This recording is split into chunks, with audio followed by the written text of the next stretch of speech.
Yesterday's story on Monday Night Football. Craig and Paul, we have a three-way text at times that usually is about guests and maybe some other sports news that we look at and the possibility of segments. And then yesterday it started to, the murmur about what was going on. I had the game on. I was not paying a lot of attention to it and just wondered if maybe somebody had done something that was an injury that we see a lot in pro sports. And then, of course, the story turned completely different, and one that just absolutely encapsulated the entire sports world and the nation on Damar Hamlin, who is right now still in critical condition. We'll read a statement in a moment from the family, but we have seen players go down. We've seen, carts come out. We've seen players who have had some spinal injuries. We've seen a lot of that. I don't know if we have ever, in football reasons or football, stories, seen what we saw last night with Damar Hamlin. No, it was very tragic and bizarre. And, I think the thing that scares the entire football watching public is, it's been over a half a day now since it happened and we don't know anything. So I'm hoping that means that that's good news and that eventually Damar Hamlin will be out of the woods. But it's just really scary and just, not knowing anything. I can't imagine what it's like to be a member of his family, a member of the Bills, a member of the Bengals who had to sit there and see it last night. Just really, really hard. Knowing how hard it was for all of us to have to watch it, and none of us know Damar Hamlin or anything like that. It's just tragic to see someone go through that, especially while they're living their dream. Yeah, it was scary stuff. It was frightening to see, that occur and, to not have any clue why or how or, what was to come. For all we knew, that was going to be, a death announcement at some point on SportsCenter. That could have very well been that. I think, the hardest part that people are having to deal with is that reality's been smashed. And reality's actually set in of like, oh, wow, this probably should happen way more given the game that's being played. And we're very fortunate that it hasn't probably happened, instances like that before or on a more regular basis. We have no idea what's the cause. People were so quick to put their agendas out there on whatever they thought the cause was going to be. It was just kind of sickening. Like, let's just breathe and acknowledge this man in, an obvious state of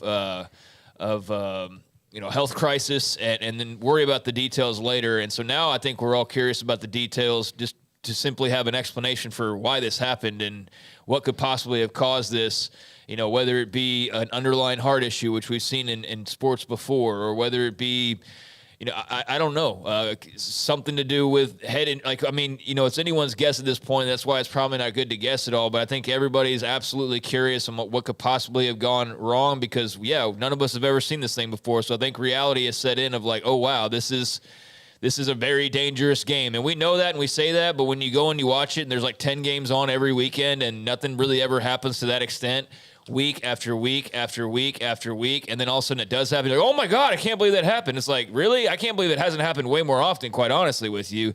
And still not knowing exactly what caused it. Might not have been anything football related. It might have been some underlying health thing, as I said a moment ago. So yeah, it was frightening to watch that unfold. It was a bit bizarre because it didn't feel sort of real there at times. Just how quiet that stadium was, the scrambling of the ESPN's broadcast to try and, fill time, quite frankly, and also figure out some answers as well as best they could. And I think that that was a lesson for a lot of people on the ESPN side of things of, I was just shocked that they just left. Like, they kept just going to their announcers, just like telling them to, basically keep talking. It's like, what do you say? Like, after a little while, if you're Joe Buck, like, what do you possibly say? If you're Susie Colbert, they keep going back to you in the studio, and it's very clear Booger doesn't have anything to say. Like, I wouldn't have been able to fill airtime because I would have just been like, well, what do you say to this? But they just kept going to him, so I give a lot of credit to the media folks who had to sit there and go on camera in that moment and talk somehow or another. And credit to the medical staff for hopefully being quickly acting enough to have prevented an even far greater tragedy. But yeah, it's got everybody's head spinning, got everybody feeling weird, and we're all just I think hopeful that this turns out to be a happy ending, even though it's still obviously touch and go as far as the news and as far as his condition goes. Ask Michael DeHart on the chat room, and a lot of you are giving your information of what you have experienced. Ask Michael DeHart. It gets your attention in a hurry, no kidding. I've been on a couple of SCAs, sudden cardiac arrest due to trauma. So, Mike, ask Michael if you want to kind of give us a couple of analogies or at least an idea of what it was, what created it, what caused it. We will have today Dr. Neelish Goswami. He's going to be with us, interventional cardiologist, director of cardiac cath lab at Baylor Scott and White Hillcrest here in Waco, and he will join us to kind of give us an idea. I contacted Matt Rohr, who is like high up the chain, like really high up the chain at Baylor Scott and White, Southwest Sports Medicine, and also a sponsor of this show. And he said, I have the perfect guy for you, as they were trading text yesterday in the evening. I thought that what they did initially, it was kind of like treading water. And then I thought when they brought in Ryan Clark and Scott Van Pelt and even Troy Aikman or even Booker McFarland, I thought at least they could start to give us a little bit of an idea of what it's like to be a player on the field. And, you know, they do play a game that's very violent. But I'm trying, I cannot believe, I was trying to think of an example of this, and I don't want to bring it up, but I guess the only one where I've ever seen anybody just collapse on the court was when Hank Gathers collapsed. Yeah, that's at what I Loyola thought. Marymount. And of course, there was a lot of hidden issues with him, but at the same time, that's what reminded me of that. Thank God we haven't seen it very often, if at all. Well, with I really appreciate, like, Ryan Clark was the best person to have available for that, because, you know, it's a perspective of his situation where he collapsed on the field, had nothing to do with a collision or anything like that. Although, we don't really know if the collision, caused Damar Hamlin's, if it was all part of it. Like, that's all going to come out later on. But Ryan Clark has sickle cell trait. So he has sickle cell anemia. And because of that, I mean, he had that, incident in Denver where he, had to cling to his life for a little while. And then the story about Mike Tomlin, I thought was really telling, in that he said, look, the way that he was saying, look, the way players approach this game, you want to play. He's like, I had my wife in the room, I had all these doctors. And after 5 minutes, Mike Tomlin said, no, if you were my son, you're not going to go play in that game. He said, sometimes you have to have that. I thought that was a really good story. Ryan Clark actually said he was relieved that Tomlin said what he said. But on Damar Hamlin, we just don't know. That's the thing. It's whole hard to talk about, because we only know what happened and what they've told us since then, which is one sentence about him, essentially. Yeah, like we know nothing. We know nothing of the details. We don't know if it's heart. We don't know if it's brain. We don't know if we have no idea. And that's what's hard to kind of wrap your head around. It reminded me of the Owen Hart thing. And I know that's what a lot of people eventually brought up, which I guess is one of the more neat aspects of social media, is that, you do have people who kind of have the same ideas or the same thoughts that cross during various moments. And so I was sitting there thinking, like, yeah, this reminds me of Owen Hart. And sure enough, like, Owen Hart started trending like within 20 or 30 minutes, because a lot of other, I guess, old wrestling fans had the same thought of watching the Over the Edge pay-per-view back in the late 90s. And they were broadcasting from Kansas City, and Owen Hart donned in the blue blazer attire, his alter ego, is rappelling from the rooftop, and it wasn't secure. Like there eventually ended up being a multi-million-dollar lawsuit over the people who rigged it up, the apparatus to come down from the ceiling, and that was not done properly, and ended up some release that was not supposed to released him in midair basically, and he fell from a very high point in the arena. And Jason King actually was there. Buddy Jason King was there at Kempner Arena. And Owen Hart fell from a very high spot and ended up, colliding with the turnbuckle and bouncing off of that. And ended up basically dying in the ring, but officially pronounced dead a little while later. And that was a horrific deal. And we didn't even see nearly nearly any of the amount that we saw. Like, you saw replays of him collapsing over and over again, Hamlin.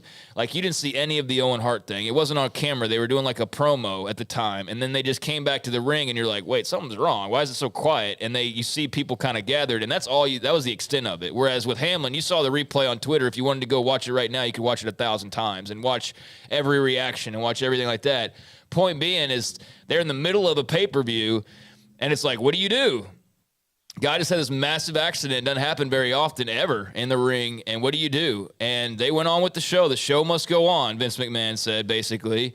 And before the show even ended that night, Jim Ross is on there pronouncing Owen Hart, or letting the audience know Owen Hart had passed away from the fall. And they just finished it. And I think that memory really came to me because I'm like, what do you do if you're those NFL execs or the ESPN execs and that suddenly happens and nobody's obviously expecting? I feel like last night, they were waiting for Scott Van Pelt to get to the studio just to finally move into Sports Center, move into a different thing other than, hey, Joe and Troy, tread water, and then every once in a while throw it to the studio and what was it, Susie Colbert, and let them tread Adam water. Schefter and Booger, and let them yeah. tread water. And they just kept throwing it back to each other over and over again, and nobody knew what to say. And so they stopped the show, and I was thankful that they did because it made me think of WWE just pushing through. And still to this day, people who were around at that time, I think they just had that mindset back then of the show must go on, like I said. But I think now, all these years removed from it, everybody that was back then, around then, would have said, yeah, the NFL made the right call in canceling that. And it felt like they were going to try and push through at points.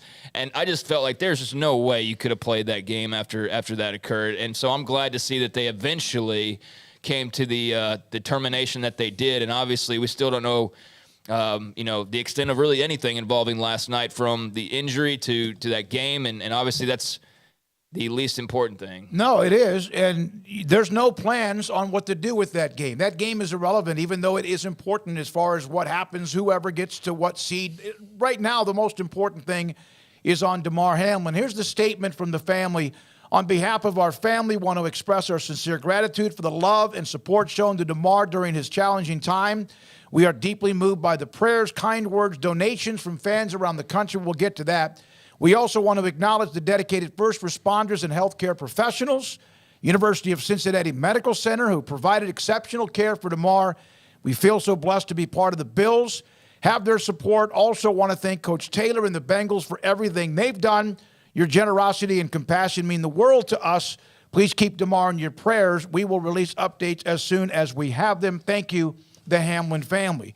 Now, you've heard about his charitable work for underprivileged and those who, kids, had $2,500 as a goal. Paul, what is it now that the toy drive is, the Chasing M's Foundation Community Toy Drive? It's $4.7 million and will probably only keep going. And one of the things Scott Van Pelt mentioned last night was, the people of Buffalo. I got to tell you, the last month I've been, and you kind of know this about places like that, but the city of Buffalo kind of understands community better than most cities. And it's a big city. It's not just some, kind of big city. And it's the second largest city in New York. And because they have to go through snow drifts and blizzards and the things like they've gone through, they have this unbelievable sense of community. So when bad things happen, they really come together and come out in force, man. If you are from Buffalo, New York, and you're a part of this and supporting, hats off to you, because the way that city does community better than most in the country is very impressive. This morning and really overnight, numerous stories about, okay, so who is Damar Hamlin? Yes, he plays for the Buffalo Bills. He played at the University of Pittsburgh and wanted to play nearby so people would be proud of the Pittsburgh football team. He was asked, this is Henry McKenna, is I think the tweet, he was asked about what's important to him aside from football. The only thing I could think of saying right now is I'm big on family. I'm big on my family unit. My mom, my dad, my little brother, that's pretty much my whole world. Outside of any other thing going on, my life revolves around them. I don't really do too much without my mom and dad's opinion. Whether I take it or whether I don't, but sometimes I just want to hear it, It's just how I was raised, and that's just something I'm big on, so that's all I would say, family. All right, so that's it. To get to know him, and of course, a lot of people just knew maybe he was the defensive back, played for the Buffalo Bills, right? Former Pittsburgh player, and now, of course, his name is everywhere with all the different shows trying to get to know a little bit more about him as he clings to life at the hospital in Cincinnati. Dr. Neely.